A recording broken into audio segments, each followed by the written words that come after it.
Good afternoon, ladies and gentlemen.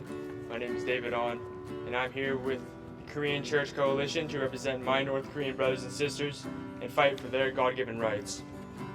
Their human rights have been violently and ruthlessly violated over and over again. From prison camps, more appropriately called death camps, to the deprivation of access to proper and necessary facilities, the North Korean people have suffered pain and tragedy beyond comprehension. According to 2018 Deputy Press Spokesperson Robert Palladino, human rights abuses in North Korea remain among the worst in the world and include extrajudicial killings, forced labor, torture, prolonged arbitrary detention, rape, forced abortions, and other sexual violence. North Korean citizens can face severe punishments more cruel than death. For something as simple as listening to a foreign radio, up to 3 generations of the offender's family will be wrongfully imprisoned and tortured. The very nature of the North Korean regime is a threat to life, liberty, and the pursuit of happiness. The very principles we celebrated just last week on Independence Day. Additionally, Christians in North Korea are prohibited from freely practicing their beliefs and acting on their faith. If they are caught, even rumored to be practicing Christianity, whether it be reading a single verse from the Bible or singing a gospel, they'll be sent to a labor camp, if not executed. This is the reality.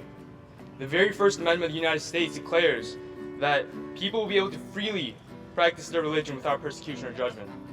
Yet, our brothers and sisters are suffering, dying, just to have a glimpse of God's Word. With all this said, the reason I stand here before you all today is to appeal to our shared belief in the rights that God has given us. We need practical action, and we need it now. I ask Congress and for our lawmakers to continue to fight for the citizens of North Korea, to enforce legislation such as the North Korean Sanctions Enforcement Act of 2014. We need your help to fight this battle, to allow hope to find its way into the minds of our brothers and sisters. I also ask the members of this KCC mission to fight the good fight. It is our job, our duty, as America's youth, America's future, to continue this campaign so that there is hope for our brothers and sisters. They have no voice, no way to tell their story. So let's be the voice that will finally lead them to freedom, happiness, and ultimately Christ. Thank you.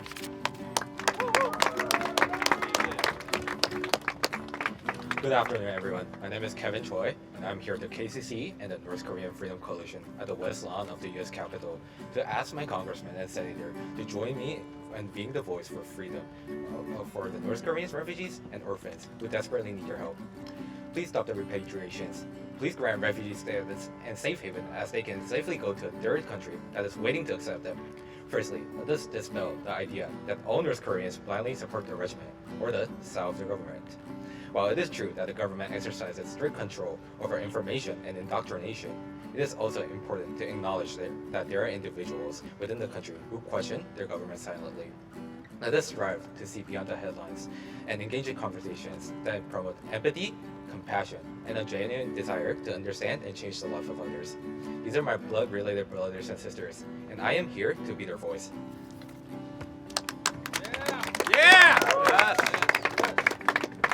Hello, my name is Michele Park, and I'm here with KCC and the North Korean Freedom Coalition at the West Lawn of the U.S. Capitol to ask my congressman and senator to join me in being the voice for freedom for the North Korean refugees and orphans who desperately need your help. Please stop repatriations. Please grant refugee status and safe havens as they can safely go to a third country that is waiting to accept them. How can we continue to live so comfortably and ignorantly while our North Korean brothers and sisters are being denied the right to food security and a roof over their heads?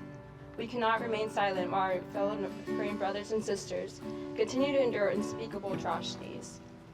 The North Korean Human Rights Act of 2023 serves as a beacon of hope, a beacon that ensures our collective commitment to confront the repressive state of North Korea. These are my blood-related brothers and sisters, and I am here to be their voice too.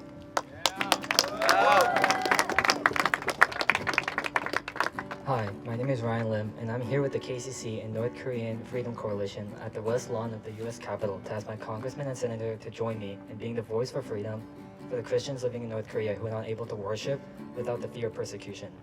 As a child, I was blessed with the opportunity to attend a local Korean church with my parents and experience growing up in a Christian household, as well as being influenced by other Christians who have shaped my life.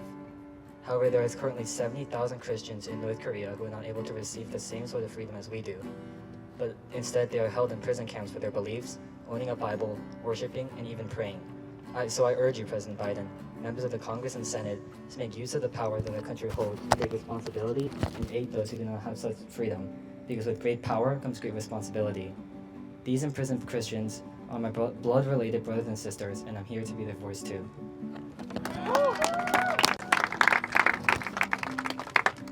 Hello, my name is Jiyun, and I'm here with the KCC and the North Korean Freedom Coalition at the West Lawn of the U.S. Capitol to ask my congressman and senator to join me being the voice for freedom for the residents, children, and orphans in North Korea. In the eyes of human rights organizations such as Human Rights Watch, North Korea stands out as one of the most repressive nations in our planet. Its citizens face countless injustices, including the most vulnerable ones, the children whose innocent souls are robbed by their homes, families, and basic human rights. Tragically, China, which serves as a destination country for these victims, fails to provide them with the protection which desperately needed. I stand with my friends here today as advocates for justice and human dignity to carry the torch of hope for these North Korean children and orphans, imploring that you lend your unwavering support for the cause of these unfortunate ones. These children and orphans are my blood-related brothers and sisters, and I'm here to be their voice too.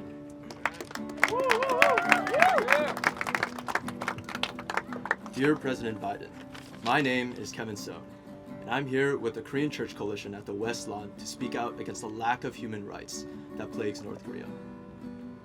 We are privileged here in the US. We celebrated the 4th of July last week. We can eat and we can sleep safely. We can laugh and we can speak our minds. We can live as human beings because we are privileged. And North Koreans do not have that privilege. No, they do not. They slave away in foreign countries, sent in bondage to earn dirty money for their government. They are beaten, they are abused, and they are killed at any sign of resistance. They look at a filthy railroad station and a tiny piece of bread, and they call that a home and a week's meal. During my 9 years here with KCC in Washington, we fought against this humanitarian crisis. We prayed on Capitol Hill, we raised our voices, we called the nation to action, and in the end, we passed laws. But it breaks my heart knowing that the atrocities continued because many of those laws were not fully implemented, like the North Korea Sanctions Enforcement Act of 2013. To not care and to remain silent is exactly what the North Korean government wants. It's how they thrive. They feed on indifference, cutting their people off from the rest of the world, and they try to turn my blood-related brothers and sisters into nothing more than shadows. But we will not let that happen. We will continue to pray, we will continue to raise our voice, we will continue to call our privileged nation to action. We refuse to let their suffering continue any longer in silence, and we refuse to let the backward government of North Korea have their way. We refuse to forget. We hope you're with us. Thank you.